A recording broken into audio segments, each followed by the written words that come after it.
کربلا کا یہ واقعہ کیسے ہوا، اس کی حقیقت کیا ہے، اس کو جاننے کے لیے ہمیں تھوڑا سا اس کے بیک گراؤنڈ پر بھی نظر ڈالنی پڑے گی. اس کا کانٹیکسٹ کیا تھا، کن حالات میں کربلا کا یہ واقعہ پیش آیا اور کیوں پیش آیا. تو ہم واقعہ کربلا سے ہزاروں سال پیچھے چلتے ہیں. دنیا میں قوم ہے، قوم یہود. یہ دنیا کی ایک ایسی قوم ہے کہ اللہ تعالیٰ نے قرآن کریم میں اس کے بارے میں فرمایا ضربت علیہم الذلۃ والمسکنہ. اللہ کی طرف سے ذلت ان کے مقدر میں لکھ دی گئی ہے. یہ ذلیل قوم ہے. آج بھی ہم جب سورہ فاتحہ پڑھتے ہیں تو اقرار کرتے ہیں کہ اے اللہ ہمیں ان کے راستے پہ نہیں چلانا جو تیرے غضب کے حقدار ہوئے. یہ بڑی مجرم قوم ہے، نبیوں کی قاتل ہے یہ قوم. اس نے زکریا علیہ السلام جیسے پیغمبر کو قتل کیا. اس نے حضرت عیسیٰ کو سولی دینے کی کوشش کی. یہ وہ قوم ہے جس نے ہمارے پیارے نبی جناب محمد الرسول اللہ صلی اللہ علیہ وسلم کو کئی مرتبہ قتل کرنے کی کوشش کی. اور آپ کو معلوم ہے ہمارے نبی صلی اللہ علیہ وسلم کو زہر دیا گیا تھا. اور زہر دینے والی ایک عورت تھی اور وہ عورت یہودی تھی. اور اللہ کے رسول صلی اللہ علیہ وسلم کے انتقال کے وقت اس زہر کا اثر آپ کو فیل ہو رہا تھا، محسوس ہو رہا تھا. بخاری کی روایت ہے، آپ نے فرمایا کہ عائشہ مجھے آج بھی اپنی اتڑیاں کٹتی ہوئی محسوس ہوتی ہیں اس زہر سے. اسی لیے علماء کی ایک جماعت کہتی ہے کہ اللہ کے نبی صلی اللہ علیہ وسلم شہید ہیں، آپ کو شہادت کی موت نصیب ہوئی ہے، اس زہر کی وجہ سے آپ شہید ہوئے. تو یہودی وہ قوم ہے، انبیاء کو قتل کرنا، اللہ کا مذاق اڑانا. قرآن کریم کا چوتھا پارہ اٹھائیے، سورہ آل عمران کی آیت. لقد سمع اللہ قول الذین قالوا ان اللہ فقیر ونحن اغنیاء. اللہ تعالیٰ ان مجرموں کی باتوں کو سن رہا ہے. اللہ جانتا ہے، سنتا ہے جو یہ کہا کرتے ہیں کہ اللہ تو فقیر ہے اور ہم امیر ہیں. زکوٰۃ کا مذاق اڑا رہے تھے کہ اللہ کو زکوٰۃ کی کیا ضرورت ہے، اس کا مطلب اللہ غریب ہے ہم امیر ہیں. جو اسلام میں زکوٰۃ کا کانسیپٹ ہے، صدقہ اور خیرات کا کانسیپٹ ہے، یہودی اس کا مذاق اڑاتے ہوئے کہا کرتے تھے نبی صلی اللہ علیہ وسلم سے، صحابہ سے، ارے تمہارا اللہ تو غریب ہے، تمہارا اللہ تو فقیر ہے. اللہ اکبر، نعوذ باللہ. یہ ان کی زبان تھی. اللہ نے فرمایا سنکتب ما قالوا، جو بکنا ہے بک لو، جو کہنا ہے کہہ دو. تمہارے یہ سیاہ کارنامے لکھے جا رہے ہیں، تمہارے یہ کرتوت لکھے جا رہے ہیں، اور ایک ایک کرتوت کا تمہیں قیامت کے دن اللہ کی بارگاہ میں تمہیں حساب دینا ہوگا. تو ان یہودیوں نے نبی اکرم صلی اللہ علیہ وسلم کی زندگی میں بھی اور آپ کی وفات کے بعد بھی اسلام کو چوٹ پہنچانے کے لیے کوئی کسر نہیں چھوڑی. حضرت ابو بکر کے دور میں یہ سکسیس نہیں ہوئے، حضرت عمر کے دور میں سکسیس نہیں ہوئے، لیکن شروعات کر دی انہوں نے اپنے فتنے کی. حضرت عمر کی شہادت، اگر کسی شہادت سے امت کا نقصان ہوا ہے تو میں سمجھتا ہوں تمام شہادتوں میں سب سے ٹاپ پر حضرت عمر فاروق کی شہادت رکھی جائے گی. حضرت عمر وہ شخصیت ہے کہ ان کے جیسا جینیس انسان پوری اسلامی تاریخ میں پیدا نہیں ہوا. حضرت عمر کو کھنجر مارنے والا ابو لولو فیروز اس کو تیار کرنے والے یہودی تھے. اور حضرت عمر کی شہادت کے بعد سے اب فتنے کا ایک دروازہ کھلا ہے. اسی لیے اللہ کے رسول صلی اللہ علیہ وسلم نے صحیح حدیثوں میں حضرت عمر کو دروازہ کہا ہے کہ یہ دروازہ جب تک ہے امت کے اندر فتنہ نہیں آئے گا. یہ دروازہ ہٹے گا پھتنے آنے شروع ہو جائیں گے، فتنوں کا انٹرنس شروع ہو جائے گا. حضرت عمر کے بعد حضرت عمر نے اپنے انتقال سے پہلے 6 لوگوں کی ایک کمیٹی بنائی اور کہا کہ یہ وہ 6 لوگ ہیں کہ جب اللہ کے رسول صلی اللہ علیہ وسلم دنیا سے تشریف لے گئے تو ان 6 لوگوں سے راضی تھے.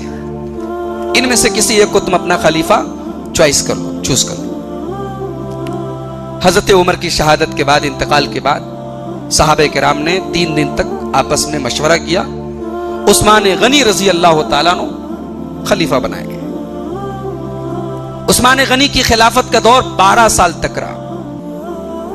ان کے 12 سال کا جو یہ دور تھا، اس کے شروعات کے 6 سال بہت سکون سے گزرے، لیکن لاسٹ کے جو 6 سال تھے اس میں ایک لابی تیار ہوئی، اور اس لابی کا فاؤنڈر کون تھا؟ عبداللہ ابن سبا نام کا ایک انسان تھا جو مصر کا رہنے والا تھا، یہودی تھا۔ اس نے اسلام کا لبادہ اوڑا، ظاہر مسلمان ہو گیا، اور اس نے خلیفہ وقت کے خلاف ورغلانا شروع کیا، لوگوں میں اس خیال کو پھیلانا شروع کیا کہ عثمان کیوں خلیفہ بن گئے جب اللہ کے نبی کے داماد، آپ کی کے سب سے قریبی رشتہ دار حضرت علی موجود ہیں، تو عثمان کیوں خلیفہ بن گئے؟ اور عثمان غنی رضی اللہ عنہ پر جھوٹے الزامات کہ یہ اپنے رشتہ داروں کو بہت کچھ دیتے ہیں اور سرکاری خزانے کو اپنے پرسنل یوز میں لاتے ہیں وغیرہ وغیرہ۔ لیکن صحابہ کرام اس پروپیگنڈے سے سیف تھے، محفوظ تھے۔ لیکن آپ جانتے ہیں دنیا میں کوئی مومنٹ، کوئی تحریک چاہے جتنی بھی غلط ہو، کچھ نہ کچھ تو اس کے فالوورز پیدا ہی ہو جاتے ہیں۔ مرزا غلام احمد قادیانی جھوٹا نبی پیدا ہوا، مولانا ثناء اللہ امرتسری ہماری جماعت کے ایک بڑے مناظر، انتہائی جلیل القدر عالم، انہوں نے مرزا غلام احمد قادیانی کی زندگی میں باقاعدہ مباہلہ ہوا، دونوں لوگوں نے مباہلہ کیا کہ سچے کی زندگی میں جھوٹا مر جائے گا اور دردناک موت مرے گا۔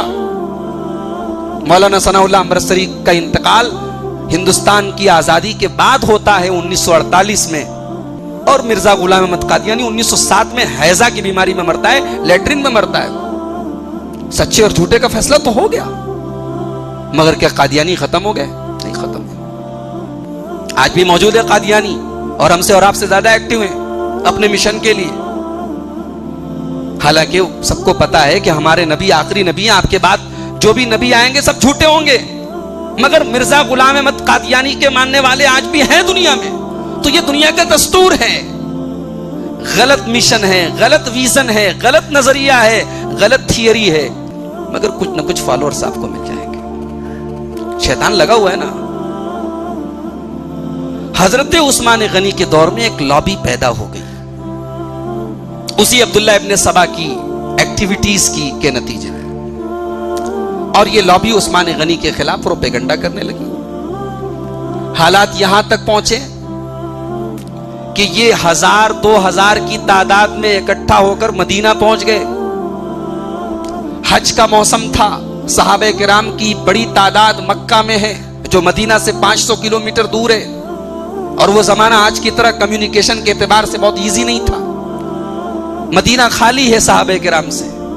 ان لوگوں نے عثمان غنی رضی اللہ تعالیٰ عنہ کے گھر کو گھیر لیا، اور اسلامی تاریخ کا انتہائی بلیک چیپٹر ہے یہ کہ خلیفہ وقت کو، اور خلیفہ وقت بھی کون؟ نبی کا وہ داماد کہ جس کے بارے میں اللہ کے نبی نے فرمایا، غزوہ تبوک کے موقع پر جب عثمان غنی نے 1000 سونے کے سکے لا کے نبی کے پاس رکھے تھے تو اللہ کے نبی نے فرمایا تھا ما ضر عثمان ما عمل بعد اليوم، عثمان کو کوئی اس کا کوئی عمل نقصان نہیں پہنچا سکتا۔ عثمان غنی کا مقام تھا۔ پورے مدینہ میں میٹھے پانی کا کوئی کنواں نہیں تھا، عثمان غنی نے اپنی پرسنل کمائی سے بیر روما کو خرید کے مسلمانوں کو وقف کر دیا۔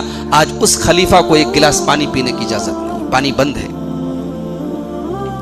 نبی کی مسجد کی تعمیر جس نے کرائی، اللہ کے رسول صلی اللہ علیہ وسلم مسجد نبوی کی زمین خریدتے ہیں، زمین چھوٹی ہے، بازو کی زمین، اللہ کے رسول نے صحابہ سے اپیل کی کہ زمین کو کوئی خرید لے تو مسجد کی توسیع ہو جائے، مسجد بڑی ہو جائے۔ عثمان غنی نے کہا کہ اللہ کے رسول میں کافی ہوں، کوئی چندے کی ضرورت نہیں ہے، میں اپنی رقم سے وہ جگہ خرید کے مسجد میں دے دیتا ہوں۔ آج اس مسجد میں عثمان غنی کو نماز پڑھنے کی پرمیشن نہیں، 40 دن تک عثمان غنی کو ان لوگوں نے گھیرا۔ ان کا مطالبہ کیا تھا، ڈیمانڈ کیا تھی؟ عثمان تم خلافت سے ہٹ جاؤ، ہم خلیفہ چوز کریں گے۔ عثمان غنی نے کہا یہ نہیں ہو سکتا، میں نے اپنے نبی سے وعدہ کیا تھا، اللہ کے پیارے نبی صلی اللہ علیہ وسلم مجھ سے وعدہ کیا تھا کہ اللہ تعالیٰ تمہیں عزت کی جو قمیص پہنائے گا اسے تم مت اتارنا، لوگوں کے کہنے پہ، لوگوں کے مطالبے پہ اسے مت اتارنا۔ بہت سارے صحابہ کرام نے حضرت عثمان غنی سے کہا تھا کہ آپ کے خلاف ایک لابی تیار ہو رہی ہے, آپ ہمیں اجازت دیں ان کے خلاف ہم ایکشن لیں. عثمان غنی نے کہا کہ میں اپنی ذات کے لیے مسلمانوں کا خون بہانا کبھی پسند نہیں کروں گا. عثمان غنی شہید ہو گئے 18 ذی الحجہ سن 35 ہجری. عثمان غنی رضی اللہ تعالیٰ عنہ شہید